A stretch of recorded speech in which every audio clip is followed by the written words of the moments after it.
হরে কৃষ্ণ। আজকে আমরা জানবো যে একাদশী ঠিক কিভাবে পালন করতে পারি, সঠিক পদ্ধতি কি, এবং একাদশী যখন আপনারা পালন করবেন পরের দিনে যদি সঠিক সময় পালন করতে না পারেন তাহলে তার প্রায়শ্চিত্ত ঠিক কিভাবে করতে হয়। এবার আসি একাদশীর কথায়। বছরে কটা একাদশী আসে জানেন কি? 25টি একাদশী আসে। অনেকে ভাবে 24টি, না, বছরে 25টি একাদশী আসে। প্রত্যেক মাসে 2টি আসে এবং একটি মাসে 3টি আসে। এই একাদশী আমরা ঠিক কিভাবে পালন করতে পারি? আগেই বলে রাখা ভালো যে একাদশী হচ্ছে ভগবানের ভীষণ প্রিয় তিথি। ভগবান বলেছেন যে যিনি একাদশীর ব্রত সঠিকভাবে পালন করতে পারেন তার পক্ষে ভগবত ভক্তি লাভ কিন্তু খুবই সহজ হয় এবং তিনি মৃত্যুর পরে কিন্তু ভগবত ধামে ফিরে যান। একাদশী আমরা কেন করবো আগে বলি, তারপরে বলছি একাদশী ব্রতটি কিভাবে পালন করতে পারি। বিশ্বের সমস্ত পাপ একাদশীর দিনে কিন্তু প্রবেশ করে অন্নের মধ্যে, তাই সেদিনে আমাদের অন্ন প্রয়োগ করা উচিত নয় আমাদের ব্যঞ্জনে। তাই আমরা একাদশী ব্রত পালন করি। এছাড়াও একাদশী করলে ভগবানের অতি প্রিয় ভক্ত হয়ে ওঠা সম্ভব হয়। একাদশী ব্রত আমরা ঠিক কিভাবে করব? একদম প্রাতকালে আপনাদের উঠতে হবে। যদি ব্রহ্মমুহূর্তে উঠতে নাও পারেন, অ্যাটলিস্ট সকাল সকাল ওঠার চেষ্টাটি করুন এবং ভগবানের মঙ্গল আরতি দর্শন করুন। ভগবানের মঙ্গল আরতি দর্শন করা হচ্ছে ভগবানকে বেডরুমে গিয়ে দর্শন করার সমান। তাই মঙ্গল আরতিকে দর্শন করা কিন্তু একদমই ভুলো না। যদি পাশে মন্দির না থাকে তাহলে অনলাইন মঙ্গল আরতি দর্শন করে নিতে পারো। এছাড়াও স্নান আদি সেরে তোমরা কিন্তু তিলক ধারণ করবে। যাদের বাড়িতে তিলক নেই তারা নর্মাল চন্দন দিয়েও কিন্তু তিলক আঁকতে পারে। যদি চন্দনও নেই তাহলে সাধারণ কলের জল দিয়েও কিন্তু তিলক ধারণ করতে পারো। তিলক বিভিন্ন জিনিস দিয়ে ধারণ করা যায়, অন্য কোনো একটা ভিডিওতে তোমাদেরকে আমি ডেফিনেটলি সেটা জানাবো। একাদশীর সংকল্প মন্ত্র হচ্ছে এটি। এরপরে ভগবানের যে তোমরা নিত্য সেবা করো সেই সেবা কিন্তু তোমরা ভগবানকে দেবে। ভগবানের শ্রীচরণে এই দিনে তুলসী পত্র দেওয়া কিন্তু একদমই ভুলো না। ভগবানের শ্রীচরণে তোমরা 3টি তুলসী পত্র অর্পণ করতে পারো এবং রাধারানীর হস্তে তুলসী পত্র দেবে, রাধারানীর চরণে কিন্তু তুলসী পত্র দেবে না। ভগবানকে একাদশীর দিনে কিন্তু প্রদীপ বা দিয়া অর্পণ করা একদমই ভুলো না। প্রদীপ কিভাবে অর্পণ করবেন? ভগবানের চরণে 4 বার, নাভিতে 2 বার, শ্রীমুখে 3 বার আর পুরো শ্রীঅঙ্গে 7 বার আপনি প্রদীপ দেখাবেন। ঘিয়ের প্রদীপ হচ্ছে বেস্ট।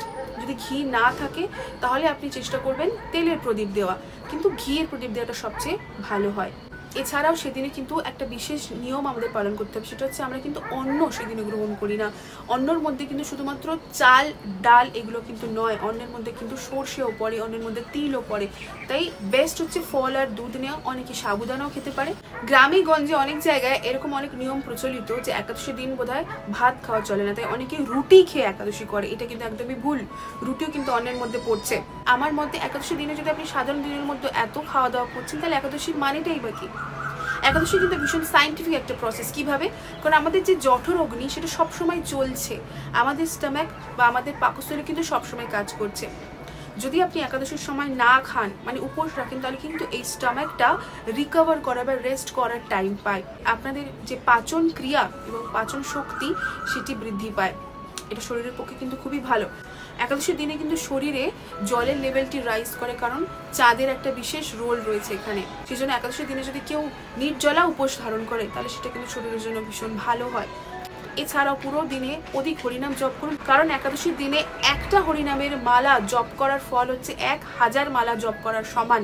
তাই চেষ্টা করবেন বেশি বেশি হরিনাম জপ করার, ভগবানের সেবা করার, ভাগবত পাঠ শোনার, ভক্তদের সেবা করার এবং ভগবানের সম্বন্ধিত যে কোনো ধরনের সেবা অনুষ্ঠানের মধ্যে নিজেকে ব্যস্ত রাখার। এদিন কোনো রকম কোনো প্রজল্প করবেন না, মানে কারোর নিন্দা, কারোর চুগলি করা, কারোর সাথে ঝগড়া করা বা রক্তপাত করা, এগুলো থেকে কিন্তু বিরত থাকবেন।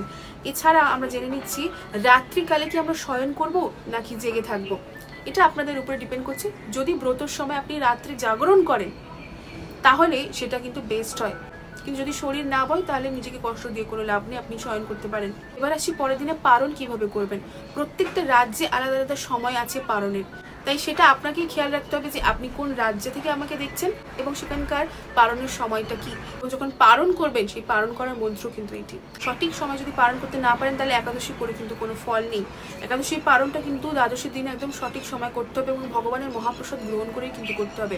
একটা এক্সট্রা টিপস দিচ্ছি, যখন আপনি একাদশী ব্রত দ্বাদশীর দিনে পালন করবেন, সেই পালন করার মুহূর্তে আপনার মনের ইচ্ছাটি ভগবানের কাছে জানাবেন, সেই ইচ্ছা কিন্তু খুব তাড়াতাড়ি সম্পূর্ণ হয়।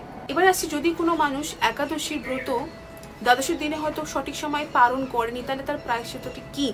শ্রী প্রভুপাদ বলতেন যদি আপনি দ্বাদশীর দিনে সঠিক টাইমে পালন করতে না পারেন তাহলে আপনি দ্বাদশীতেও একাদশীর মতন ব্রত রাখুন এবং ত্রয়োদশীতে সঠিক সময় ব্রত পালন করুন। এইভাবে আপনি আপনার ভুলে প্রায়শ্চিত্ত করতে পারেন।